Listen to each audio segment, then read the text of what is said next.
I once had a mouse, but no mousetrap. I once had a mousetrap, but had no cat. I once had a cat, but there was no dog. I once had a dog, but did not bark. I once had some grass, but had no lawnmower. But I did have a hose, but there was no water.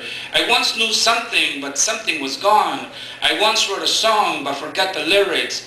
I once saw a rainbow, but I'm colorblind.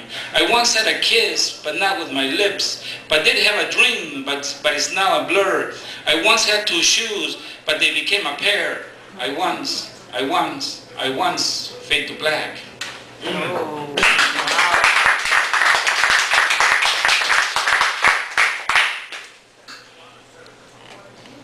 You know, now that I'm a little older, my grandmother once told me when she was about 100 years old, truly about 100 years old, she said, I think of the past more often today than I think of the present because I have no future. It was a very interesting comment that she made. So I think I'm going through that process. So this piece is titled, there has nothing to do with this piece, but that's just a process. And so a lot of the stuff is reflection. Soul in wonder, no, I'm not. Now you know what I just did? He said to me, fuck it. Okay. You're free. Hey, you know, That's what you want. there are poems that just say, don't Wait, do me. just wait. Yeah, a couple of girls tell me that once in a while, so I don't.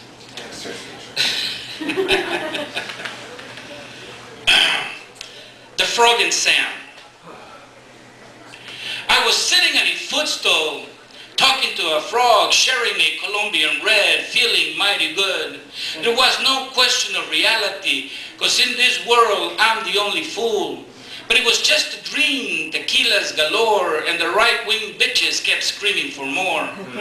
The poets were just poets, spewing words for a buck or two, chasing a wish, sitting in a pickled jar. But every once in a while, when it's least expected, we get a blowjob in the bathroom of the bar. As the volcanoes are erupting and the Antichrist is in the White House, Sarah Palin needs a fuck, and children are crying in the rain. My mama has been in jail and my son is in prison too.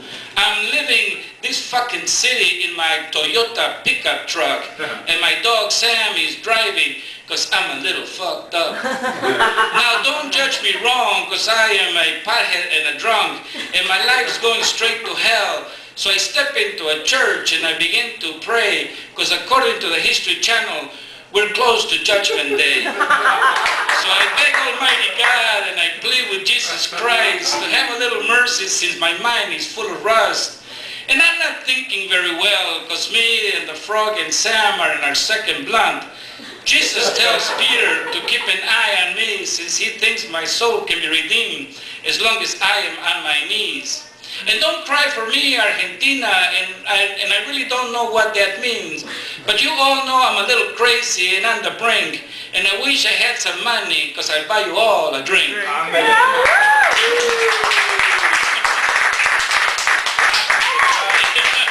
Around, please. Okay. Now, a day in the park. Walking through the park on a Sunday morning, the livestock was grazing on every bench. They were the coffee drinkers and the tea drinkers and the joggers in pink and blue sweatsuits. The mothers with a 3 pukey kids stroller, the copper on horseback talking to yesterday's beauty queen, the early morning football players, and the 3 martini wives sitting on the sidelines cheering on. The pedophiles cruising the tennis courts as the 10-year-olds flash their shiny white teeth in the wind. The working girls cruising the clubhouse trying to blend in with the stay-at-home moms in their fake furs. The dog walkers and the 7 dogs with a college degree. The homeless dude looking through the trash wearing army fatigues. The old man with a brown cane waiting for a word. The breeze brushing through the leaves and the melodic song of a yellow bird. 4 kids wearing baggy pants and holding a brown paper bags, busting rhymes for a nickel or a dime and their future in their past. A well-dressed gentleman reads the newspaper in his car, Two well-dressed children and their mother picnic not too far. Seniors play bingo beneath a tent. Their laughter is at peace.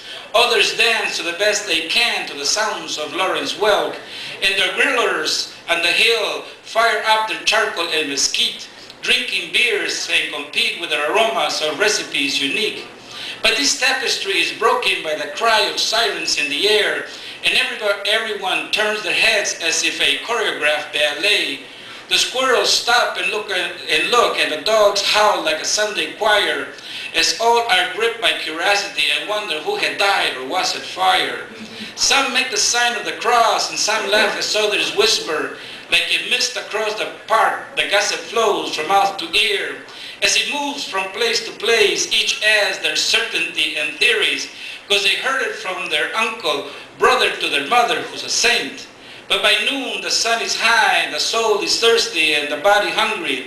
The yellow bird resumes its songs, and the trees again begin to sway. The dope dealers wait in silence for the white kids in Daddy's car to swing by. Another day in the park, I think it was the 4th of July.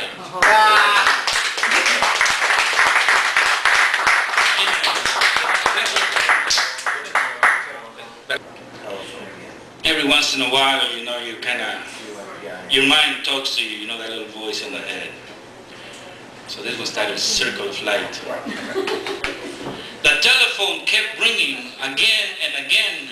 As I run towards it, I can't dissolve the gap between us, but no matter how much I struggle to reach it, it is always a step in front of me. Pausing for a moment to figure out the challenge, it quiets as if to allow me to think, to review the thoughts, to engage in personal talk. You know, that little voice inside the head fucked with me.